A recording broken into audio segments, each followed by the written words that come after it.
challenging Rob and I's life is at the moment. You will just cry for us, and you won't even cry for Argentina anymore. You'll just cry for us. You need to sing that song. Cry for me, funk and Argentina, Argentina. It's in your choice. It's in your choice. But I mean, it's been like this for years, man. Well, not for Rob. I don't know if your battle has been years, but like, I mean, I too, I think, was like you when I was living the money-making life, yes.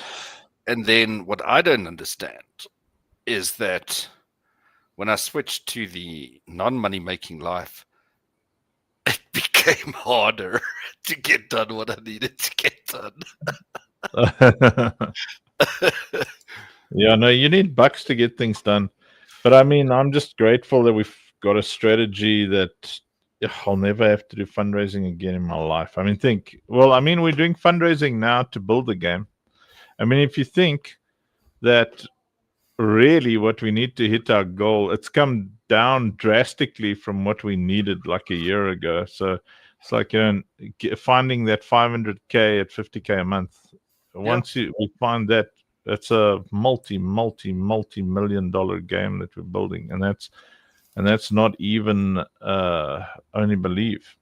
I think when we lock down this first metric generating model, it'll be easier to pitch only believe as well, especially large scale community pitches. No, 100%. All right. Probably. And it's also, when the ecosystems there with the NFTs and the earnings, and then the people in the chat here are earning bank, they're earning some bags, then it's just going to snowball. Yeah, that's also what I'm thinking. Okay, so this presentation I'm about to show you, it's on my X somewhere. It's Mr. T in the house. What up, Mr. T? Yo, Mr. T. Is that Mr. T in terms of the A-team strength, or Mr. T as in TEA and scones? Mr. Bhutan, bro. He runs around throwing people out of helicopters in Bhutan. Mr. T. Mushmula, you need to stop commenting, otherwise we're going to play the Mushmula song every 5 minutes. Do you know how much of a earworm it is, Mushy? It's like I walk around like with unrelated business, and in my head it's going mush, mushy, mush, mush, mush.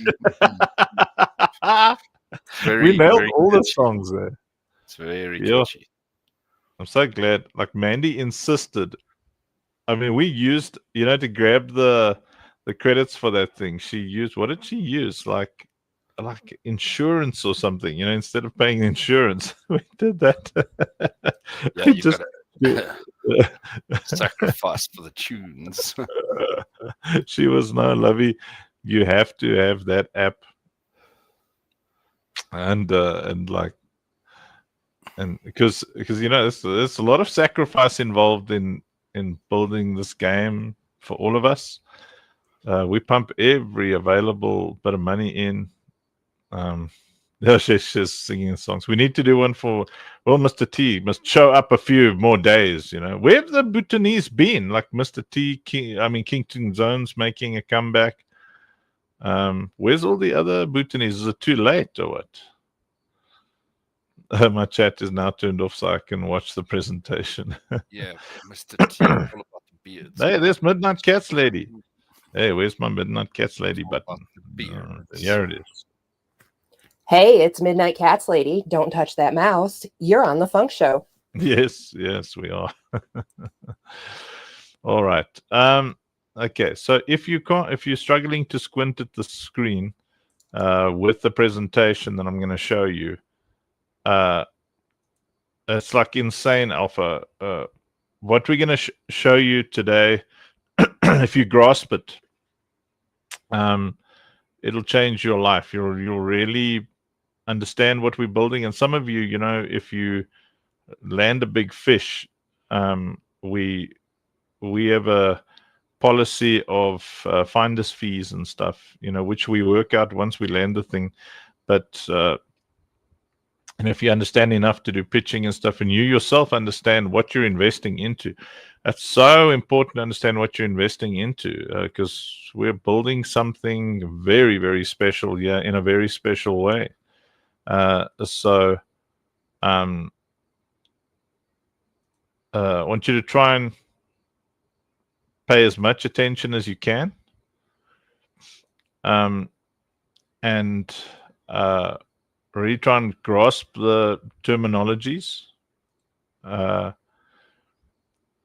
because it tends to be quite complex to do what we do the way we do it. There's Rizzo, so we definitely got to play the Rizzo and Rob song just now. Okay, so first off, if you don't have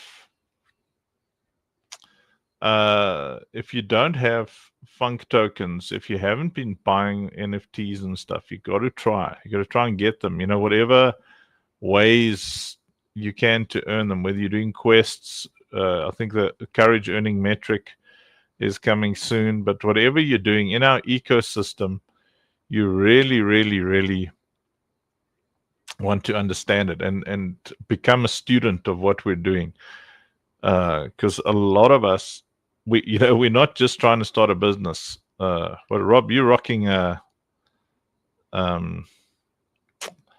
what is that financial qualification thingy that you go and study? What, my qualification? Yeah. You, man, my brain just fighting with me now. Like, you go and study and you get a bachelor's. No. Oh yeah. I'm an educated oak. I got a PG dip, postgraduate diploma. Yeah, in strategy and leadership. Strategy and leadership. There you go. Like last night we had Johan on stage. He's a professor.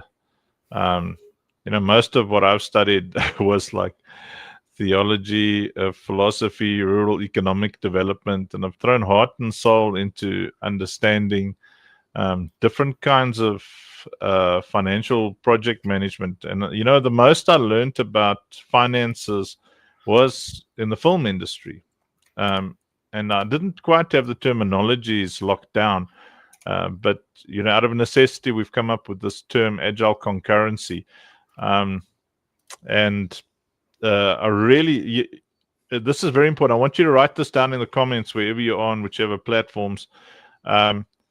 My vocabulary determines what enters my life. It's like so important. My vocabulary determines what enters my life. It's so important. Let me see if I can get this thing a bit bigger on everybody's screens. So we're gonna give you new words as we go forward. As you learn about the vision, as you learn about how things work. But learning agile concurrency. So where did it come from? This term. So what it means, first of all, and again, don't worry if you can't see this very nicely. You can climb into it in depth. I've posted it on X somewhere, and but you can just ask us, and we'll share the stuff. But what agile concurrency is, it means running multiple agile processes. I'll explain all the words, or work streams at the same time, while still maintaining the core agile principles of flexibility, collaboration, and iterative progress. So there we go. Thank you, Senior Choice. I've got a new fixed one that I must hand out as well. But okay. So what you're gonna see now is how we maximize your investment. When you buy or get an NFT, or you're holding tokens, when you're holding on to something, we are with this agile concurrency strategy, and don't worry, I'll explain all the words because it's got to become part of your vocabulary. With agile concurrency, we're consistently adding value. Every time we add something new in the ecosystem, we make sure that it doesn't take away from something else. It adds value to the thing that you hold. That is the power of a agile concurrency strategy. And most people can't do it because they are not driven by the same motives that we are. They don't have the same financial motives or ideological motives.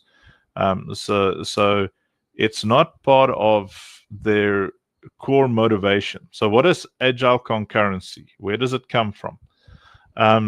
Well, agile is from the agile production management school of thought, where you're dealing with either creative or disruptive technology projects where you've got to be on your feet the whole time, and you've got to think. And where you're sitting, I want you to say think, but click when you say it. Think. You know, it's quick. You know that, like when someone's irritated with you, or you're irritated with someone, they're not moving fast enough, they're not awake, they're just sitting there. Like, you click at them like this, and sometimes you got to say it to yourself, and that's the agile.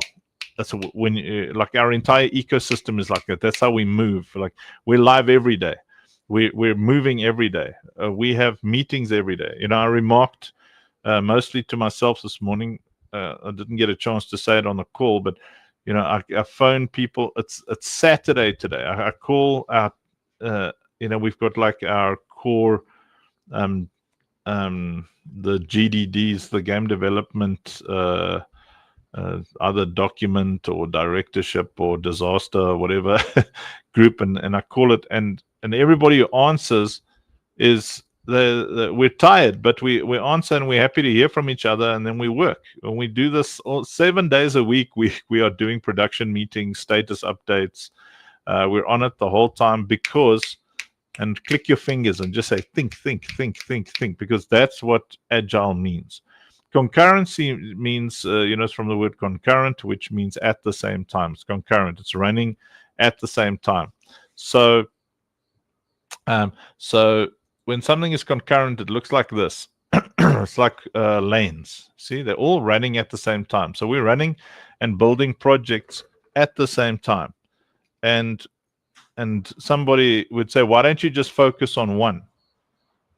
Because agile concurrency leverages the progress that each one of these achieves by itself.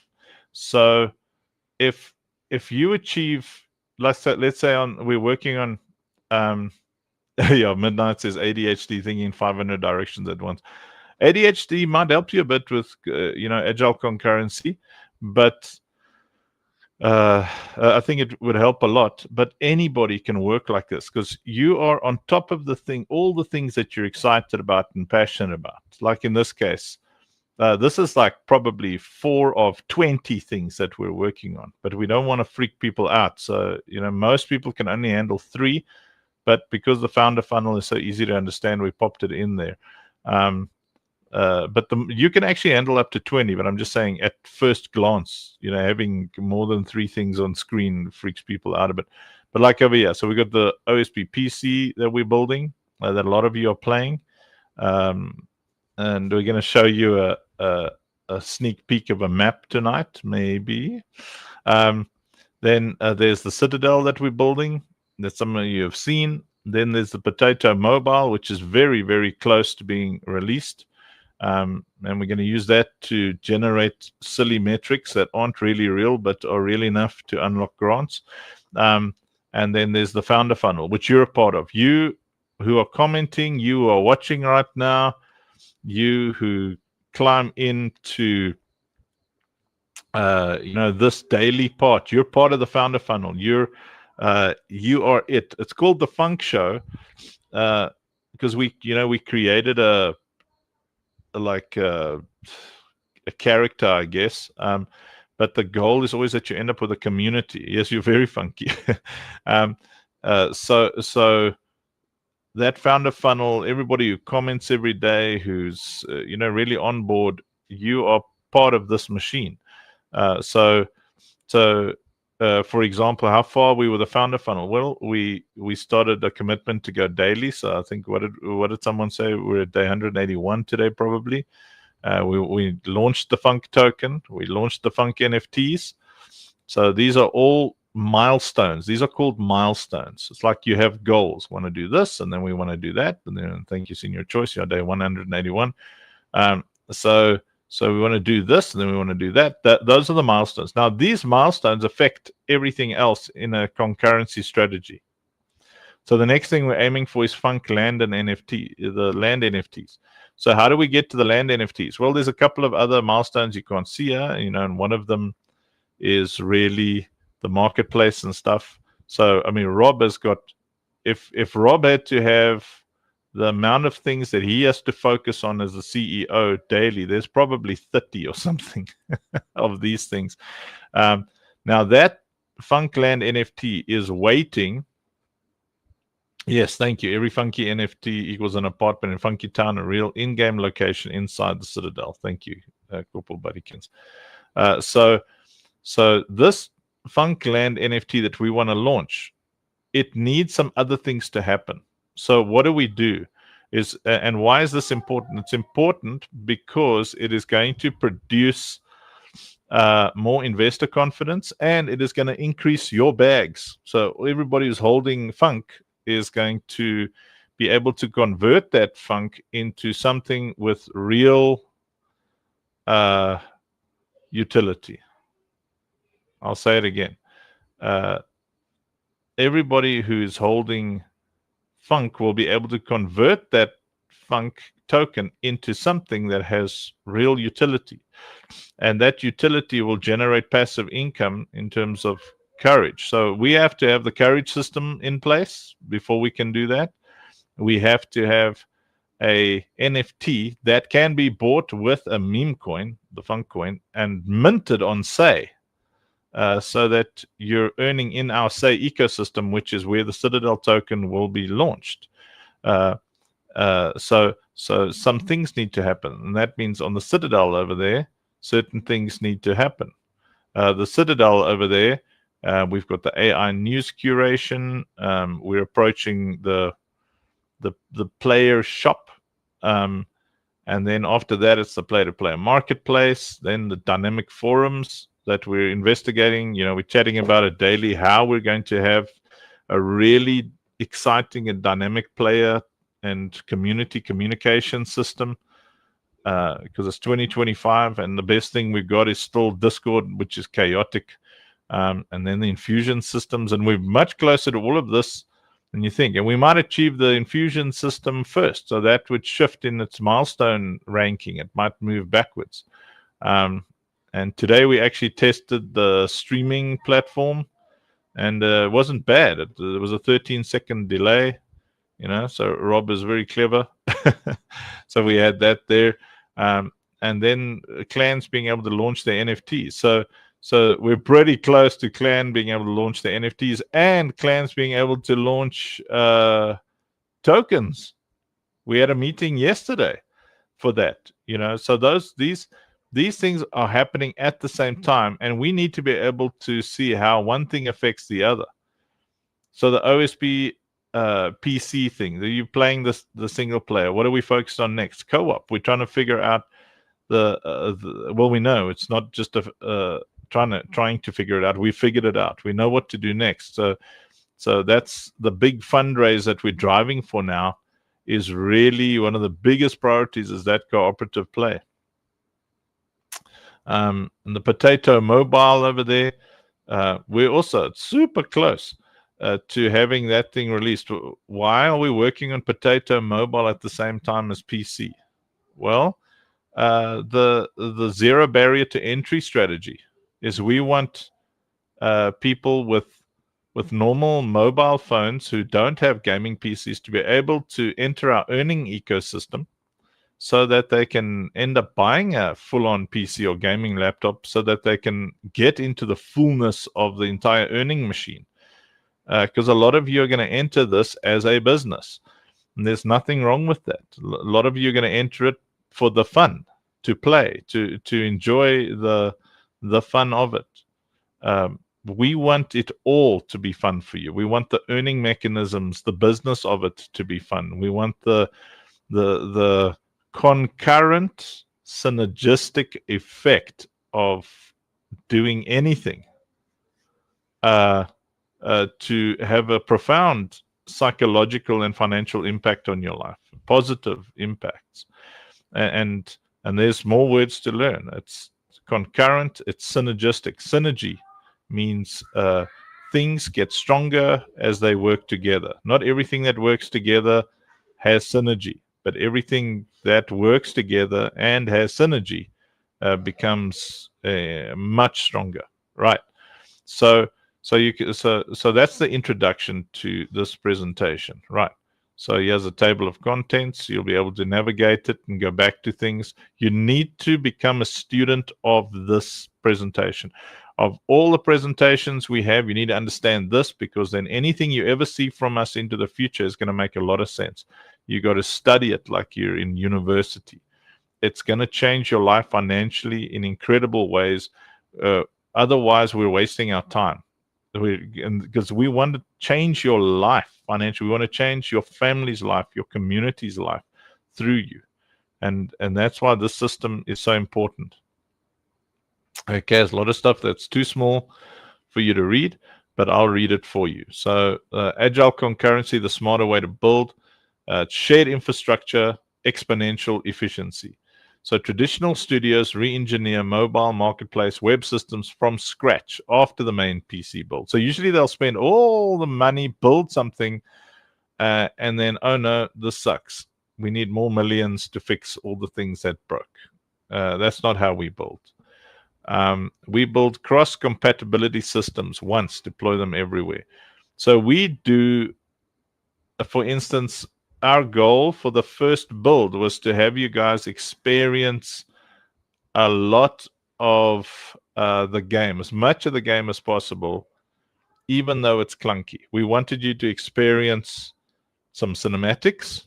We wanted you to experience running around in the game world itself. We wanted you to experience full-on arena play. Now, usually we'd have to work on it for 5 years, because this kind of game, it's a AAA game. It's in the way it feels and plays and everything. Usually you wouldn't get to experience that because we'd have to wait until Midnight Cats lady mentioned the lighting in the game, rightly so. It's no joke, those lights, if we add enough lighting to make it a bit more lit, the cost on your graphics processor is insane, because we're adding, GPU go up, exactly, graphics processing unit. The load on it goes up because we're adding more lights. Like the Lucille, that big ship, it needed like 75,000 individual lighting things to light that entire ship from one end to the other. So we thought, okay, let's just sacrifice some of the cinematic awesomeness for now. One idea that I had was even to put like a lamp, but the arena, you'll see it's so glowy, and the problem is you turn the glow down, everything goes dark. You turn the glow up, you can't see anything. And right now there's a problem where you're running around in there, and sometimes you can't see certain things because some things are so dark, there's too much reflection. That requires an expert, and those experts cost like upwards of $1,000 a week. So because we've got an agile concurrency strategy, we're saying, okay, we're introducing the minimum viable product. the place where you can at least experience and have fun, and from here it only gets better. So no matter how cool you think it is right now, it's only gonna get better. And we'll show you, a little bit about how that of how that's gonna feel just now when I show you the map that we were just messing around in this morning. It's crazy. You can change changes the time of day and the weather and all sorts of cool things. So because we're not building out the entire thing, we're building the bare minimum so that you can experience it, and then you can have input and say, I want more of this and less of that. So what was our first goal? The first bunch of waves and the first boss, and make it such fun that you're happy to play it over and over and over again. And as soon as possible, we're working on it right now, you'll have your next bunch of waves and your next boss. And then you'll be like, good Lord, man, I can't wait to mow through the bunch of waves and Pyrothor so I can get to the next bunch of waves and the next boss. And then I can't, because you're going to go and experience that in story mode. The other thing we're working on is currently, between the boss fights and stuff, today we were discussing how there needs to be lore. You need to understand what's going on, where you are. Now, our priority is not that the things match up creatively yet. It's a nice to have. But right now, does it communicate the story? Does it communicate what it's going to be like in such a way that we can capture the imagination of our community? And that's that first point. Instead of building this massive thing and then having community input, you do it as you go. So you have a lot of input on the first boss fights, the first worlds we build. We see, okay, people really enjoy the Tronny vibe. Some people really enjoy the space vibe. What's coming next is a little bit more space stuff, and then some alien jungle stuff, and you'll see, like, what do people enjoy? What do they like? So user community will determine in large part where we go when we're ready for the big MMOs, and our battle royale thing is amazing. So in this strategy, we're creating things simultaneously as we go, and that means that like, instead of building this $2 million game, we want to move it like $10,000 to $20,000 a week, and every week the whole community, everybody, all of us, everybody is like giving input and saying, okay, well, that was nice. So when we're in rhythm, you guys will have these massive releases every week, and as the players, you're trading and you're saying, well, I had a lot of fun and I traded this, I traded that. The economy can change like this. The game needs a bit of this, we feel. No. And we're listening the whole time as the developers. And we're shaping it out to be the game that every gamer wants, with everything all of us love about gaming in one game. And that's, I'd like you to write that down. Everything I love. So say it from your point of view. Everything I love about gaming in one game. So so what do I love about gaming as Uncle Funk? I love the cameras, the views. Like, so today I was like, look at this, Rob, and he was like, dude, you can't shoot with that camera. You can't have people aiming down there with a a filmic camera lens. It'll take 2 days for it to focus before they can shoot anyone. Zoom in with your telescope. Yeah. And I'm like, look how pretty it is. You'll see just now. Well, senior choice, everything you love about gaming in one game. So that includes the ability to earn money, and to make friends, to be able to stream from inside the game, to be able to film content. Like, one of the things in our Milestone is full-on camera equipment, like proper lenses. It's yeah, one metaverse, absolutely. So there's a psychological and community advantage is real-time testing and community feedback, multiple revenue streams instantly. So we're not waiting for the game to launch before it starts making money, and for you to start making money. We want you to be making money now already. So you could be selling things and making a bit of bucks. And we're working on that behind the scenes all the time. How can we get our community to have fun and make money while we're building? That's why we came to Web3. So in a traditional build, there's high capital expense, there's sequential development, so the work is chained. They've got like this game development document that they stick to. And then they build out whatever's in there. And by the time they get to the end, if it didn't work, it can be a catastrophic failure, especially if they're building like a $60 or $100 million game. Then they do those late monetization strategies. So that's the traditional build on the left there. Like everything is more risky, like top to bottom. It's just you're kind of waiting, you're growing the tree, and then hoping that the fruit is going to be good. Whereas on Agile Concurrency, there's a very strictly controlled capital flow. There was someone who gave us a pretty harsh, like an investor who just doesn't like games or Web3 anymore, who shouldn't actually be in games or Web3, gave us this like harsh, return. And the guy was expecting this hyper polished MVP. He's like, even for an MVP, it's this and that. And I'm like, what? I've never seen a minimum viable product that looks like this, like ever. I don't know, Rob. You seen a minimum viable product? Yo, for less than $200,000 so far. Sure. Yeah, no, it's crazy good. It's crazy good. And then there's that parallelized efficiency. That's things to add to your vocabulary. Add these things to your vocab.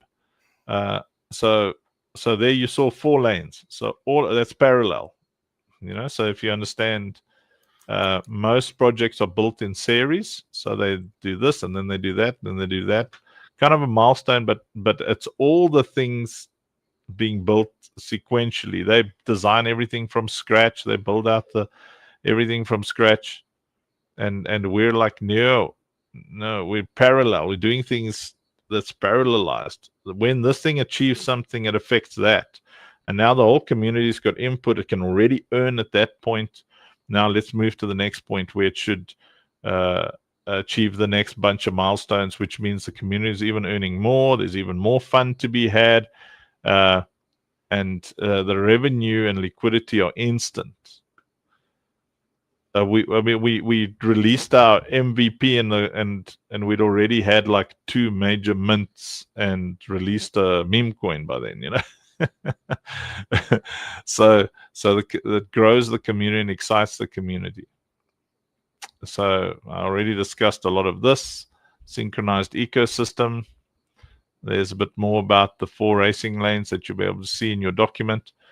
Now, I talk often about the infusion system, and the infusion system is going to be the core of what drives sales and utility in our ecosystem. This is the monster that we came up with, that is responsible for the awesomeness of having 625 NFTs in one weapon. And why would we want it in either a turret or a weapon or a chess piece? Well, there's 2, like, let's call it 3 big reasons. The third one being, the financial efficacy. But the first major reason is, as gamers, we've always had so much stuff in our inventory that was just useless. You can't use it. It just sits there.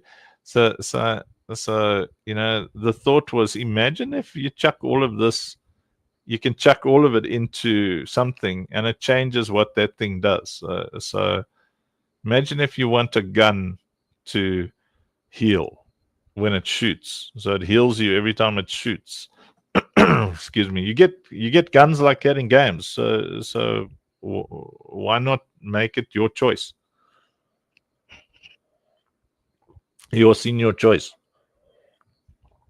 why not make it an option, that you can infuse anything in anything. So if you want that turret to shield everything next to it, if you want that the gun that you're using to when it shoots people, it heals you, or when it heals you, it heals people next to you. If you wanted to shoot faster, further, you just like infuse your pistol or whatever with sniper rifles, and now it's going to shoot further. But the thing is that in this infusion system, the first question was, imagine the fun of sitting there for hours, coming up with these incredibly, insanely unique builds, because the system that is being built out in the background says, we don't really care about balance initially, we care about creativity. We want to see, what do you come up with, that's going to dominate that battlefield. That's why there's an endless mode. We want to see how far you can get with the most ridiculous builds. And it's the backbone of our gameplay, functionality, and of your ability to earn. You see, so the first thing was, just to be able to use everything in your inventory. Second thing was to give everything in your inventory financial utility, so it's of worth to other players. So if you're in a clan and they've got a clan bank, and you're saying, oh man, I want to build this nice sniper. So, and that's clan leaders are going to have their hands full with these clan surfers, who go there, then they build out a nice sniper, and then they leave your clan, go somewhere else to build a machine gun. There's people like that. Hey, Rob, they're your favorites. Yeah, they get all the hugs and kisses from me, man. The clan surfers.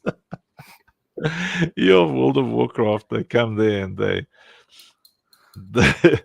just plunder your bank. It's so hard to build a core, consistent bunch of players for a clan and stuff. Isn't that crazy? Yeah, Midnight Cats Lady digs it. Senior Choice is going to build like this major Latam clan, I'm telling you. And we want clan leaders and clans to really prosper, because you're running a big business.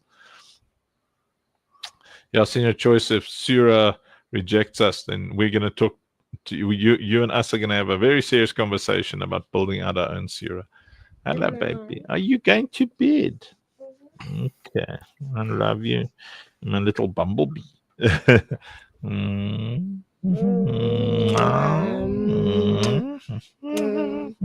That's my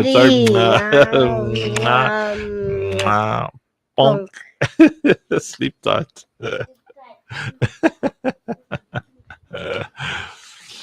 Hand to hand, yeah, hand to hand combat with kitty claws, absolutely, with chain effects, chain damage effects, and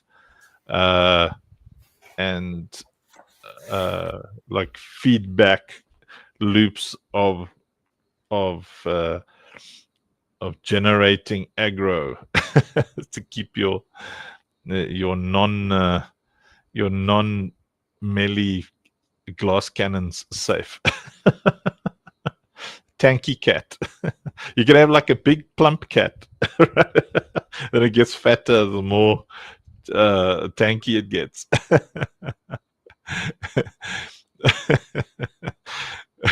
So like bees just like flying around. One sting from a bee drone can take you out. A bee echovant. See, so ideas like that, when you're moving with a concurrency strategy, you like the community. As you get to know the community, you can bring these things in.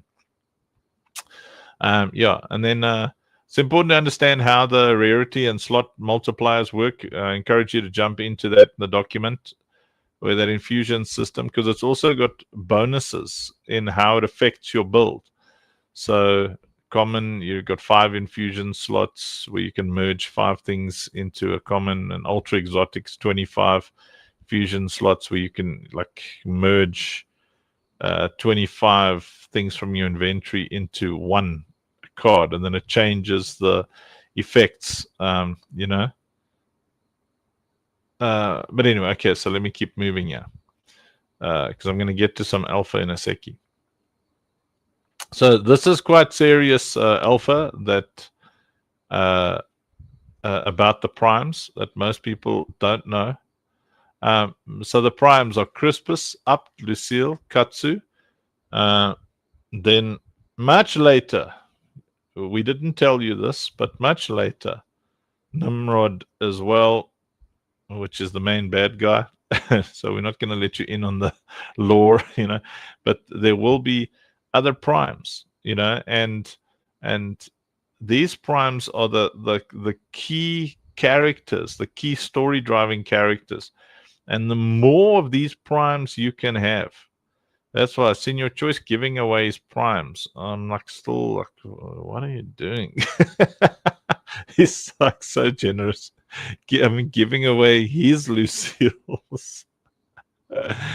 Like, you want to be collecting Lucille's. I'm telling you, it doesn't really matter what they cost right now, because the prime itself, it's not something you ever want to sell in our gaming. Definitely not in the next 10 years.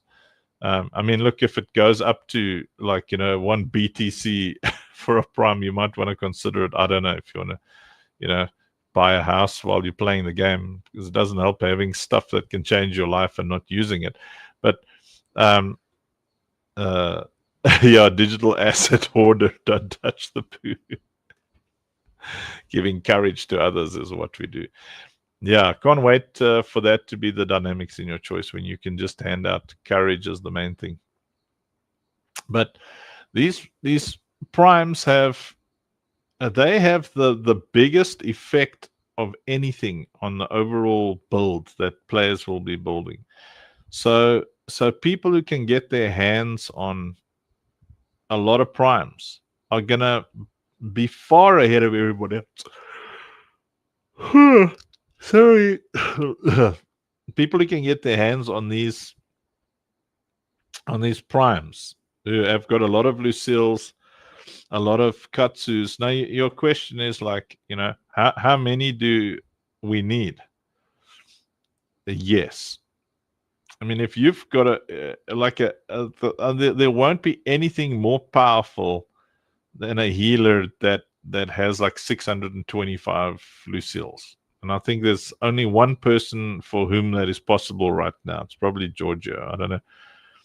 Or I think Kevin might also have more than 600. But you want to have. I should give info on Marketplace, FME. Rob, what's the update on where they can get Lucille's right now? No, the Lucille's is live. That's on the Vault and the Citadel. Opening the Lucille packs. There are, I believe, packs and Lucille's for some for trade on OpenSea at the moment. Okay. Yeah, so there you have it, Midnight Cats Lady. So there are the Vault. You can see what's available in the Vault and Citadel. Yeah, it's Lucille pack opening. So yeah, if you've got a pack, you can get your 3 Lucille's from the Vault. We can drop a link somewhere here, Unc. I don't know where. Discord. Okay, so no, what are you eating? Peanut butter. Pizza.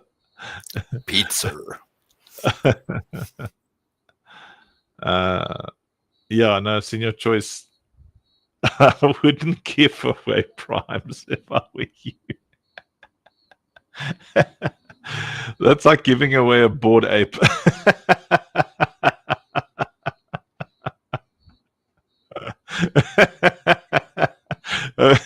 Our objective with those primes is like there's only 10,000 of each.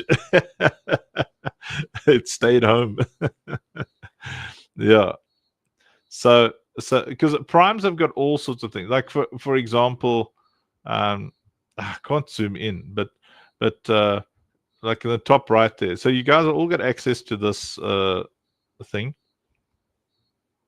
Yeah, Midnight. I'm the same. I mean, I can't judge him because I've given everything away. Midnight, I've got nothing. I think I've got like $100 worth of funk. Yeah, especially for senior choice, man. He needs to.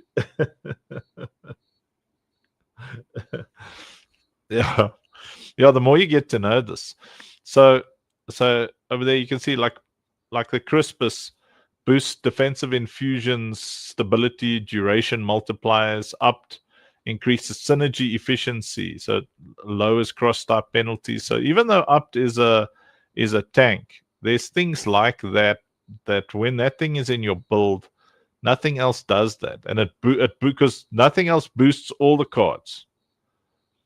But these do. Lucille enhances regeneration, shield multipliers, amplifies courage yield.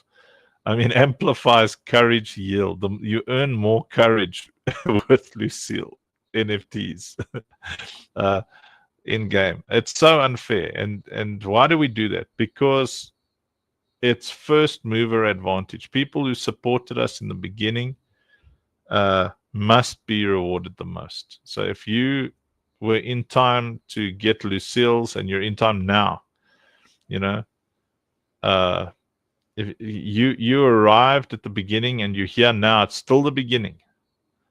The time, it's the right time now to be getting these things before anybody knows, before anybody has any idea what these things do. Yeah, Doksukis will be able to be infused. That is correct. So Doksuki, when you place them on a battlefield, they increase your valor economy.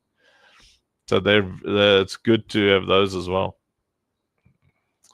Like Katsu. Now, so the Katsu mint is about to happen. People are going to sell those Katsus so cheap initially, because most of the people who get them have no idea what these things are. They don't know what they do. They don't know what they are. Supercharges damage and crit multipliers. There's the same amount of Katsus as there are Lucille's, and there are always like 10 or 20 or 50 times more damage dealer builds in a game. So if you understand how gamers think, everybody wants to do more damage. To just give you alpha on what the battle royale is going to be like.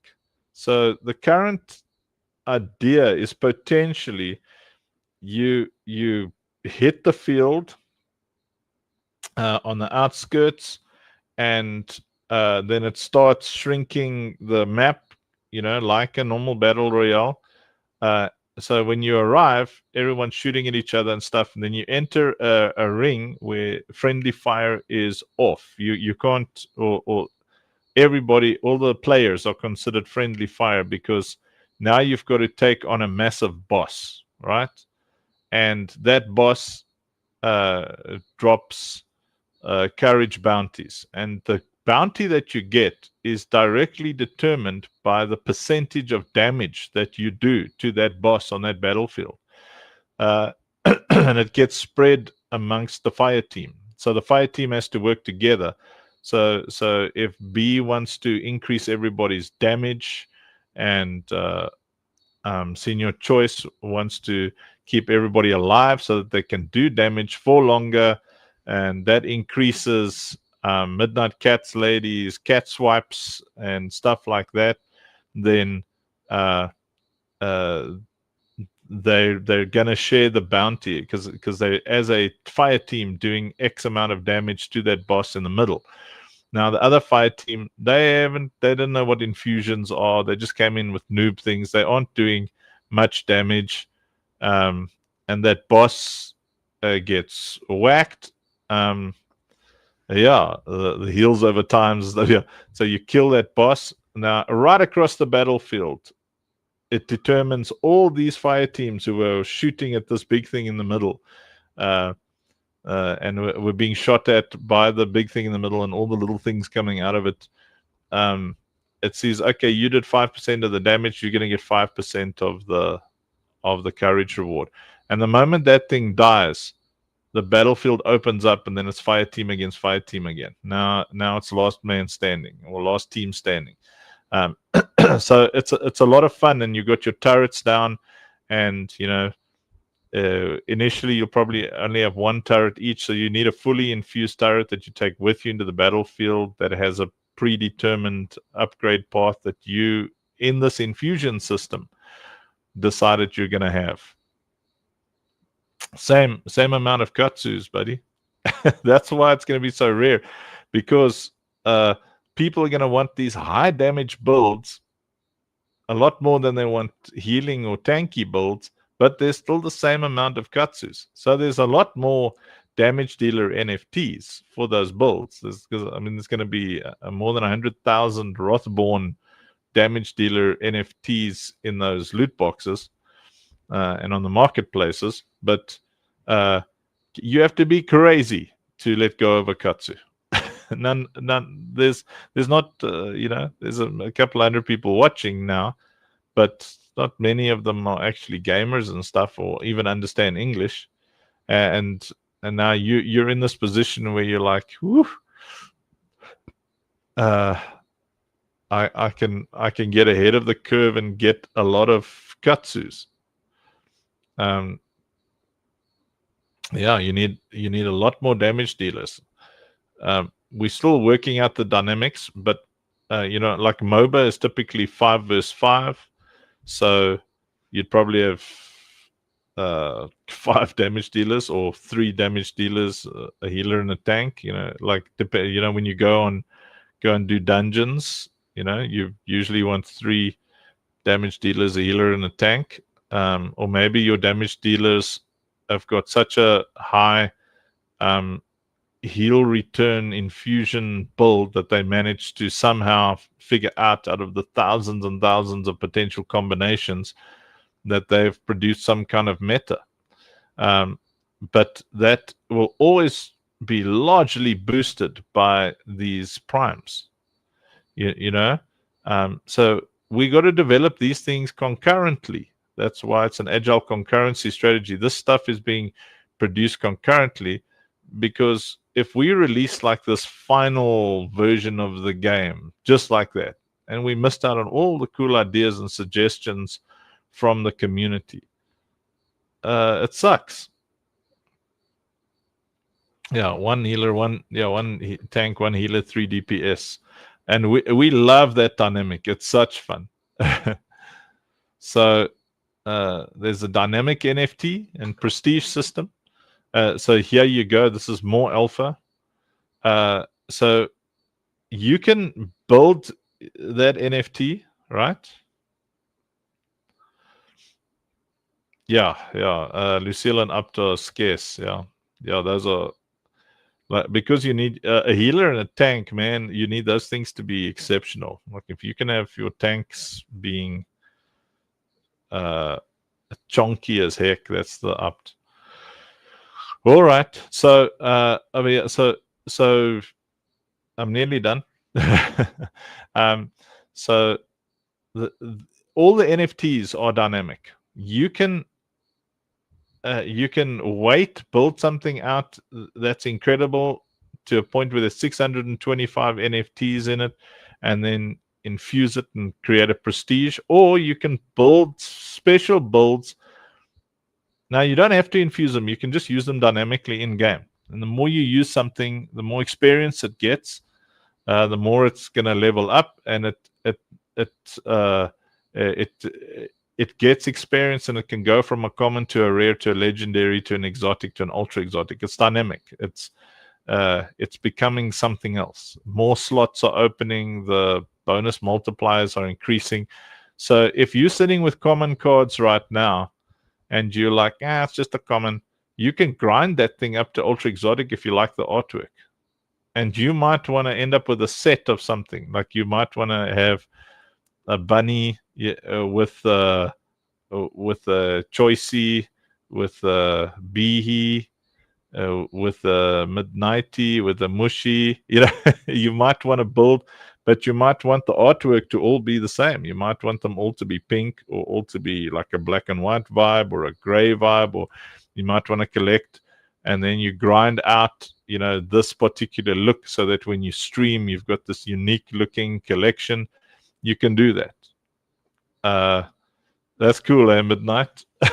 Midnight might want to find all the different cat collections. I'm sure there are going to be many cat collections, many bee collections, bees and wasps and hornets and whatever, and so you're able to work with that dynamic NFT so that it is gaining experience, and then it levels up, and it gets kind of reminted. Well, it doesn't really get reminted. A dynamic NFT, it's just the artwork that changes. In this case, the border and the metadata. And then you might say, okay, I would like to place things on the marketplace. I want to specialize in putting vampiric snipers. So you build out a vampiric sniper. So what does that mean? It's a sniper that heals you every time it does damage, and you might want to put it on the marketplace immediately for people who are either just starting the game, or want to redo the game, or want to try out a new build. And then those are called IR locks. So on the marketplace, you would say selling IR lock B sniper build. So IR is infusion rating. So it would say locked infusion rating 400. So your infusion rating determines what things you can go and do. And that's how many things are infused, how much damage it does. There's a bunch of factors in there that determine the infusion rating. But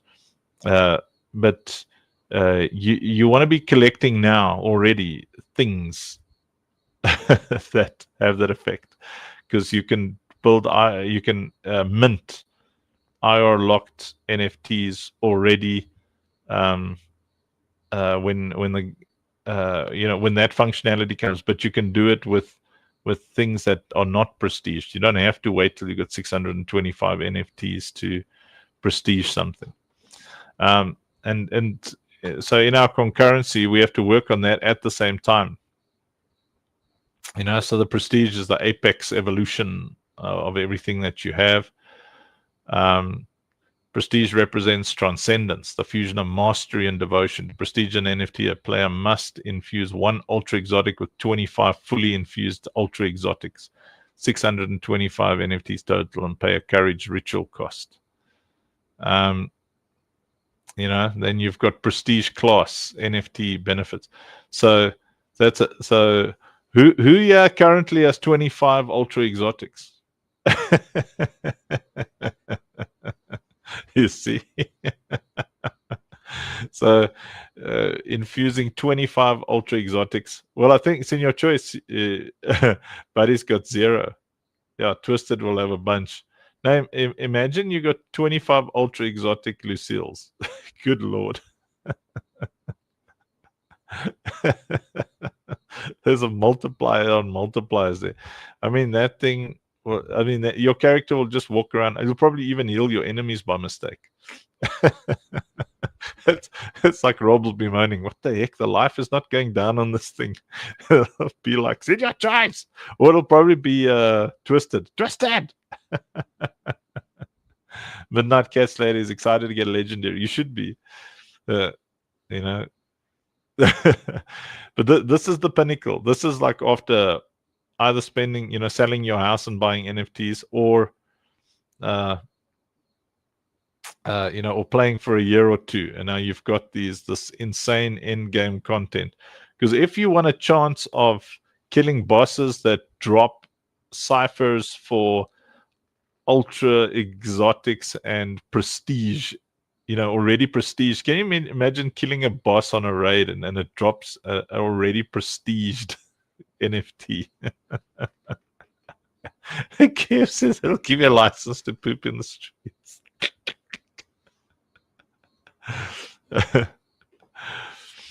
You know, so that's a prestige. It's 25 fully infused ultra exotics into an ultra exotic.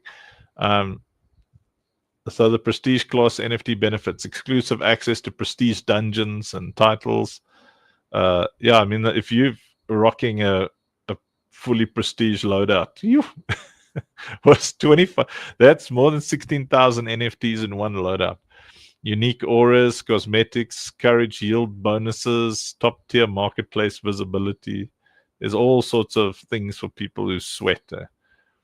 Now, pretty important here is that we've got a no burn recycling model. So, in other words, when NFTs are used in prestige infusions, they're not burned. Instead, they're re-released into the ecosystem.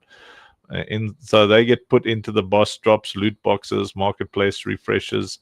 Each carries its lineage metadata. Prestige doesn't erase the past, it redistributes it. You see. Oh, nice job. Kev says, I've got one ultra exotic and she sat at the side of me. Good move, my man. Smooth. Yeah. So this is why we move slowly. We build slowly, a week at a time. So the ecosystem benefits are there's shared progress. So we're building everything at the same time so we can come up with all the necessary cool changes that we need. We can experiment with these things as we go. Faster iteration, reduced cost, real-time feedback. All right. Here's the core profit engine. If you guys are still awake, it's a multi-token economy. It's a tiered system, not a tired system. A tiered system ensuring utility and investment value at every level. So you've got the funk and soft tokens, entry currency for purchasing themed NFTs and land. So there'll be lots of meme coins out there with, clans, other games, that kind of thing. And they'll be able to come and buy stuff in the Citadel. You'll be able to spend whatever you support. If you launch your own clan with your own NFT and your own tokens one day, it'll have the ability to buy things in game. And obviously, Courage is the primary earning token. Gameplays and rentals, spend on direct-to-play NFTs and upgrades.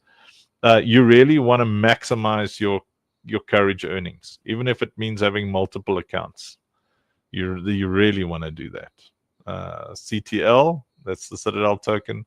Premium utility governance token used for player-to-player marketplace trades, land purchases, staking rewards, and as a primary in-game sync. Then we've got a dual marketplace system. So it's two distinct sales channels, drive revenue for the Citadel and liquidity for players. Direct-to-player marketplace sells packs, cosmetics, keys, properties, accepts cash or Citadel. Revenue, 100% of revenue goes to Citadel and its investors. Player-to-player marketplace, fully decentralized exchange trading NFTs directly. All trades are settled in Citadel. Revenue, Citadel earns a 5% commission from every transaction. So Midnight says, what would be the advantage of more than one account? There's a cap on how much courage each account can earn. So if you have the time to grind out 2 accounts. So we imagine people are going to, because, there's no way around it. That's why we just say, if you're going to do it, do it, there's like, if you've got the time, when you see, I think, what did we say, Rob? Is it 1 million courage cap a week? Was that a month? I don't know. No, I think the plan was about 1 million a week. Yeah, something like that. So if you're like really grindy and you want to, because I mean, you can share your NFTs, because you can airdrop NFTs from wallet to wallet probably. So you would have multiple accounts. The reason we do it is because there are going to be whales, man, who own so much stuff that we're like, just spread it across multiple accounts so that you don't destroy people's hearts, lives, and minds, because if you've got a build and you've got all the NFTs you need to generate the max courage every single week, then you create a whole other account. You can call it Kev2, midnight 2, midnight 3, midnight 4. That's okay with us. It's just there's no way to make things fair, but at least we want it to feel fair. If that makes sense. It was at least feel kind of fair, because there's certain things that will cost, I think, potentially a prestige. I don't know. It might be, what did we say it costs $1 million? We wanted you to be able to buy a prestige a week, huh? Well, yeah, be able to get max of 1 prestige item per week. Yeah, something like that to balance it out. So for the grinders because we, no matter what we do, we know that there are going to be, they'll try anything to cheat the game, man. They'll try and if someone is going to hack and whatever, we want to make sure, okay, well, even the best hacker on earth can only get 1 prestige per week, and if he starts 1,000 wallets, it benefits everybody. So if he's got 1,000 wallets, that means he's created 1,000 fake players, which benefits you because he's created demand, perceived demand, and he's regulating the prices of things. So we don't much have a problem with that, and you can't really do much about it, because people will gray market things anyway. But what you want to do is yourself is with this knowledge. That's why this is massive alpha. Like it's colossal alpha, because courage earnings, having a lot of courage, is it's not a good idea. It's a spectacular idea. Any way you can is to work out, how do you earn 1 million courage a week, and then duplicate that. So if you're a grindy type and you want to do it as a we have a lot of courage.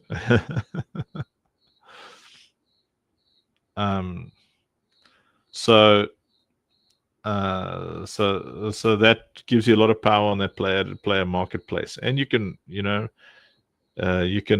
send courage to all your clannies. Mushy's forgotten how to unlock Lucille's.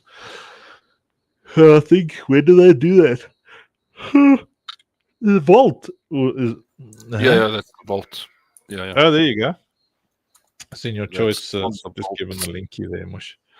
Then initial token launch metrics. So you want to get as much Citadel as you can, whether you're buying packs or whatever you're doing. The biggest bang for buck right now. B took all of the seats, although one just went open again. But B took both the available OSP seats. She sold her other kidney. But the biggest bang for buck right now is buying seats, because when you buy a seat, whether it's OSP or Citadel, you're getting the equivalency of the pack with all the Citadel and all the courage bonuses. So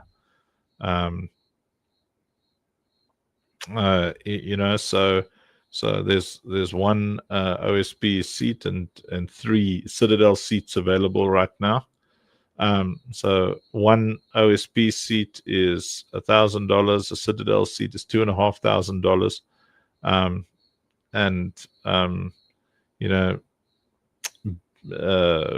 B would probably convert, her. Whoa, what is this? Hang on, let me have a look here. Okay, people are in fear of being ragged because of the past Web3 corrodes. I understand this. They don't want to invest until they see that it's 100% legit, but all this is doing is prolonging development. So why should people trust this project? It's simple. How many other projects do we know where the founder, CEO, COO, etc. come on video calls every day with their community to talk about every part of what's happening. Truthful, they point out where blips can stall development, navigate it around these problems. The main reason I'm 100% on board, because they value their community. They know that if they deliver what the community want, then the community will be with them all the way. That's awesome. Yes, exactly. That's a big reason we're so transparent. Yeah, we want to build a tight knit. It does need to go in an X post for sure. So your B can. I didn't know. So B's actually got 3 seats on OSP.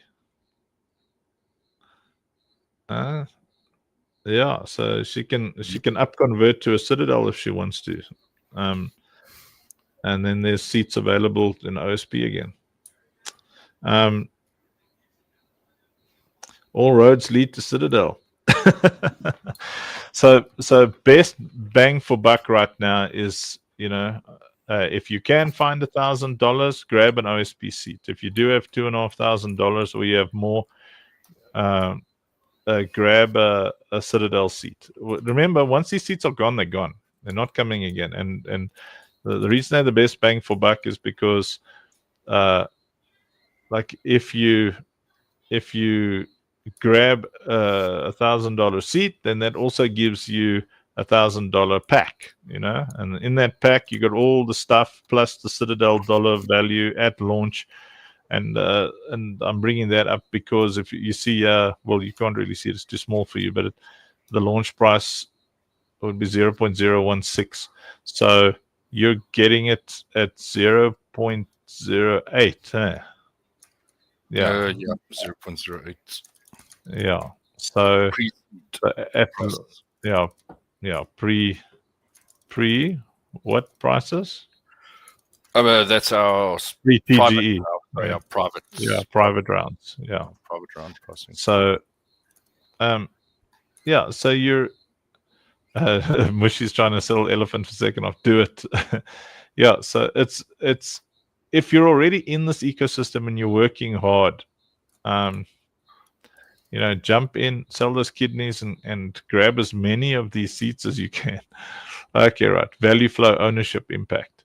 So property and land revenue, on-ramp cash flow, branded ownership, whales, clans, and streamers. So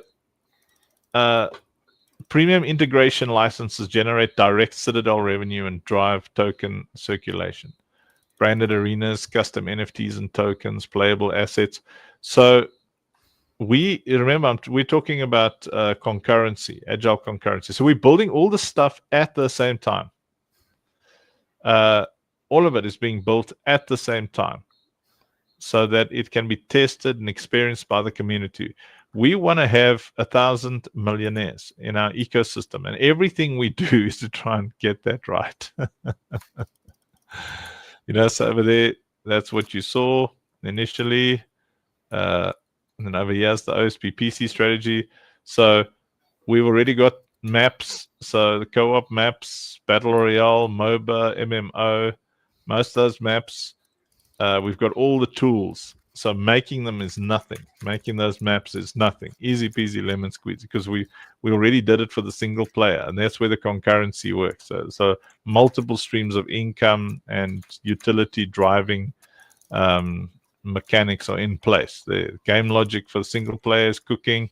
We're like at the cusp of game logic for all the other versions. So you can see how concurrency works. Everything is being developed together at the same time. Right, there's the Citadel. It's the central nexus of the ecosystem. We're going to this a bit more. We're already at 10 minutes over the hour. So there's the core development, marketplace, social hub, land property, infusion, sync.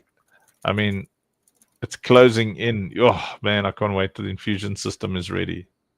That is going to be fun there. Yeah, and that's it. Progress without pause. Agile concurrency framework ensures exponential growth, maximizing investment in every lane.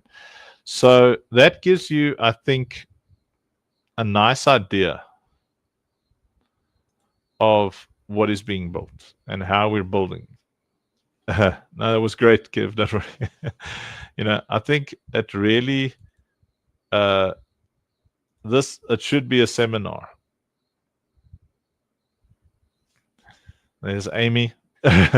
My vocabulary determines what enters my life. And Vanessa on Facebook says, learning so much, need to start playing the game. You will be able to when it's ready for your phone, Tani V. So that's the tip of the iceberg. But it's great for you to know how we're building. And last night, I think you enjoyed that session with Johan and the previous night with Rob. So we're going to keep doing this. We're going to keep training you and teaching you. And knowledge is what makes you a master. Knowledge creates masters. The difference between masters and servants and slaves is vastly what we know. General Kier says, I think we should get Angst to stream himself playing the game, at the same time explaining why he's doing certain things like placing towers. Well, you would want Rob and Blushy doing that. No, you said I'm no longer allowed to stream the game. Oh, yeah, jeez. Listen, we are trying to show the game to investors. Rob goes full sweat and just kills the dragon before it can even take off. No, it took off. I'm like, and this is the Drew. Yeah. I'm like, and this is the Drew. Rob! He's so sweaty. He can't do anything off. So I try to turn it off. Sorry, man. That didn't switch off. Yeah, that didn't. But it's cool. I'm like, and this is the what the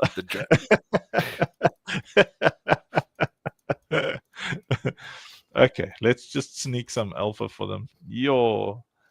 I'm like so tired after that. It's so hard work talking seriously.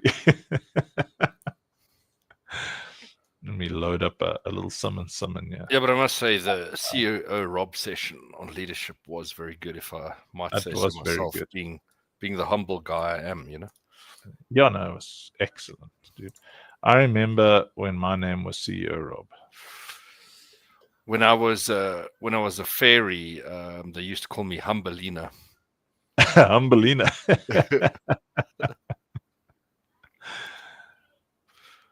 General Kier offer education while we use different. Yeah, we'll definitely do that. We'll definitely do that. No. Rizzo is probably gone. Where is Rizzo? So fine, we'll just play CEO of many things.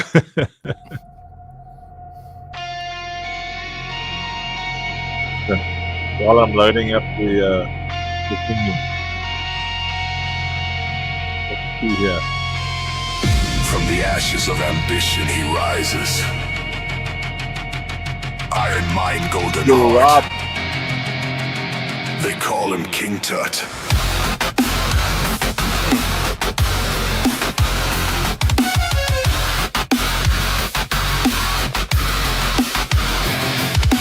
Storms obey his will. Force battles, brands all bow.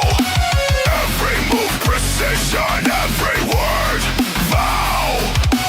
Loyal to the core, faithful to the end. Yeah, he's a good buddy. Friend to the broken father, builder, friend.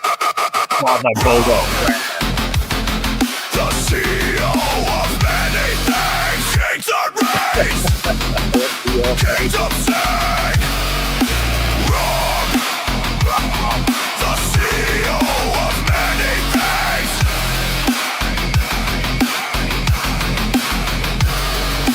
Circuits spark when he speaks truth. Power forged in loyalty's proof. Every challenge falls in line. Every empire redesigned.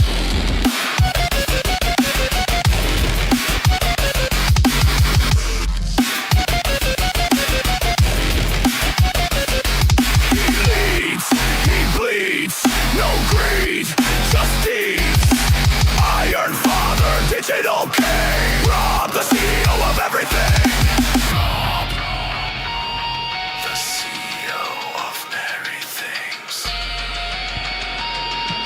Kings and reigns. Rome, the CEO of many things.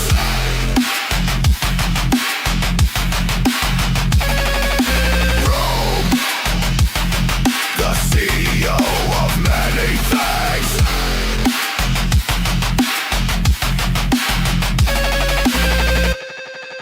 Legacy loaded. Loyalty sealed. Kings and forever.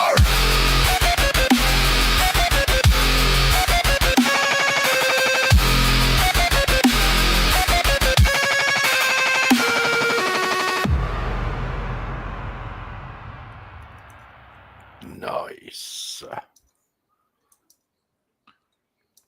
Rob, the CEO. That was too aggressive. We're going to make more of a Very American one very- next. No. I need like a red for dubstep meets Eminem meets the Eminem. Foo Fighters meets I'll do that. Come with me, meets bro. Sophie Tucker. Watch me, bro. I will whip and then.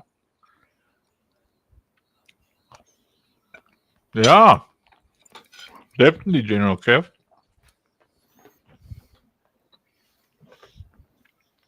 Mince on cauliflower. That's what I'm currently eating. Doesn't sound very desserty.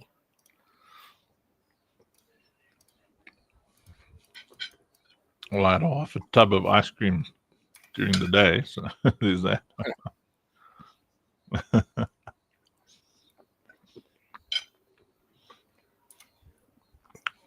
Pringles tube.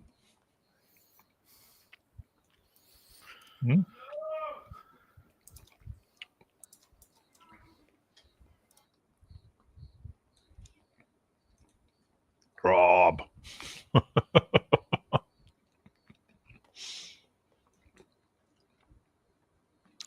The CEO of many things.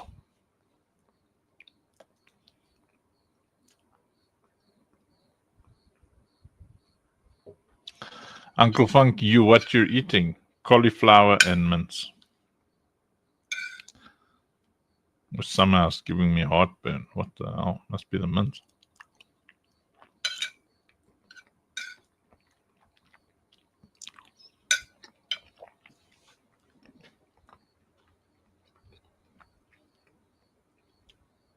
All right.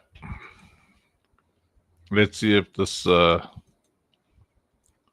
StreamYard can handle the awesomeness.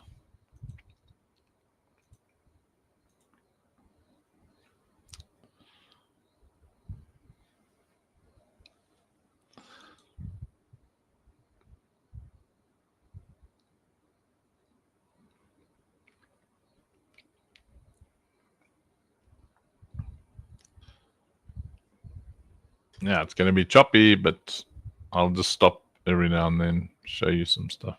So you guys get a very nice PowerPoint presentation.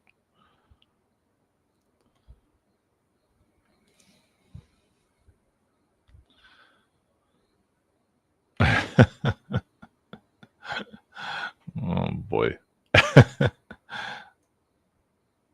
See, the cameras will allow this kind of cinematic zoom.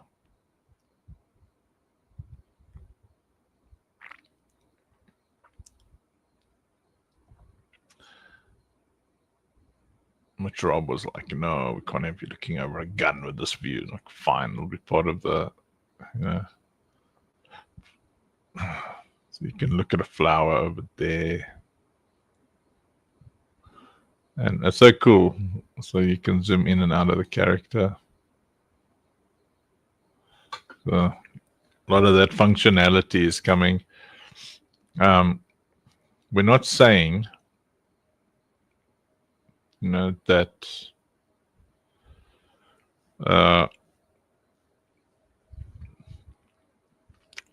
you'll be able to switch between first person and third person and get camera modes and stuff like that. with nice lenses. What are you saying?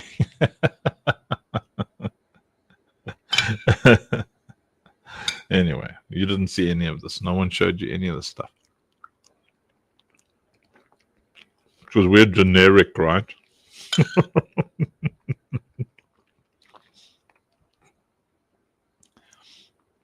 How'd you like my little passive aggressiveness there, Errol?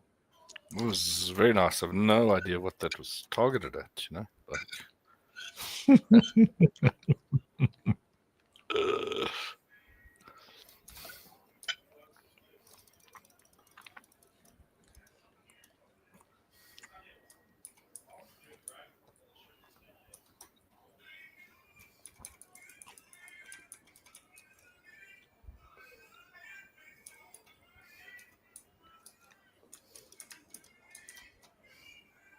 Yeah, the robot, yeah.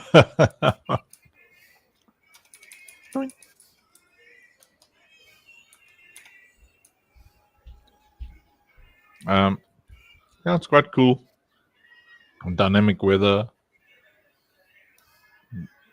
dynamic time of day. See, so it's foggy, rainy.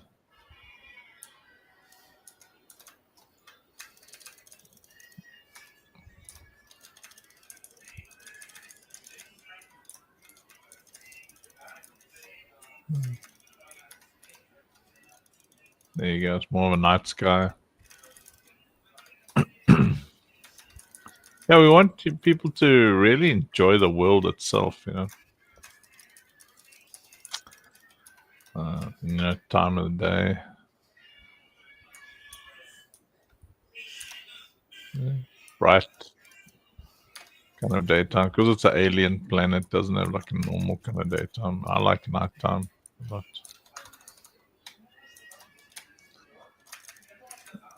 Yeah, planets and moons and floating islands. There's a close. Well, that's cool. Anyway, it's too choppy to really run around, but it's quite pretty, yeah. So you're gonna experience this pretty soon, we raccoon.